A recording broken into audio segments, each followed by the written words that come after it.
I want to welcome you back. Again, I'm Josh Lynn. I'm the superintendent here at Swope Memorial. Last video, if you haven't seen it, please go check it out. We did a broad overview of what this whole project's going to be. Today, it's still going to be broad. There's a lot of moving parts, so we're just getting going, but I wanted to bring you back in and show you kind of what the progress is.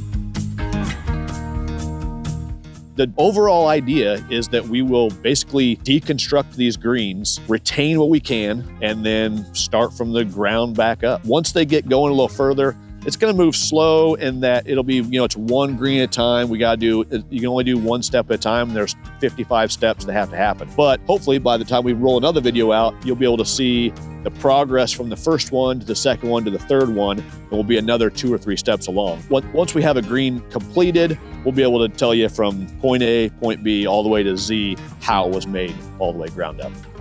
We've got some heavy equipment moved in, and they're cleaning out the green pots from the old USGA greens that were built. Yeah, the green pots are like the entire basin what the green is built out of.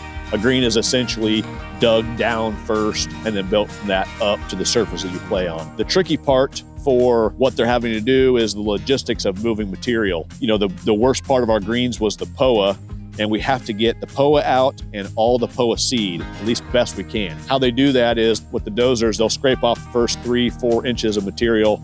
That has to get hauled. We'll use it for fill in other areas where we're okay with it. And then the next layers, we want to retain as much of that mix as we can for the tee structures. We'll use that and blend it into our tee tops to build the new tees, make them bigger. I think the biggest progress that we've made so far with the project has been the new pond.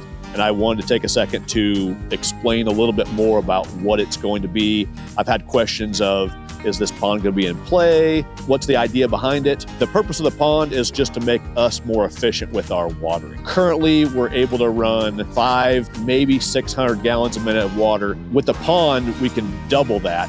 And I don't say that we're going to use that much more water. We won't use more water. We'll just use it way more efficiently. What we can do with a much higher gallons per minute is we can dial in when we're watering. So, we're the most efficient at night. When it's dark, we have almost no evaporation. We're not using any more water. Arguably, we're using quite a bit less water typically.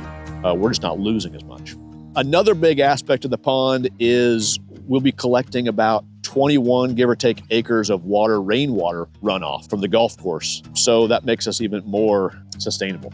The size of the pond will be roughly 1 surface acre of water to a depth of, in general, 15 to 20 feet. I mean, the pond from a golfer standpoint, it is really going to be off the golf course. You will notice it on what will be number 5, but it shouldn't come into play. It's never meant to be an aspect of the golf course itself, but you'll notice it. We did some tree clearing in order just to get the pond in there to make us more sustainable from a watering standpoint. Yeah, so check back in the near future. I think the next video we have out, we'll be able to go into a little bit more depth in some of the greens construction. We'll have the shapers involved. You'll see a lot more dirt work. The course the new greens will really start taking shape. I think the tees, we'll start seeing them take shape. The rest of the pond needs to be shaped. Check back soon. Check often. We enjoy putting these videos together, and we look forward to bringing the next one to you.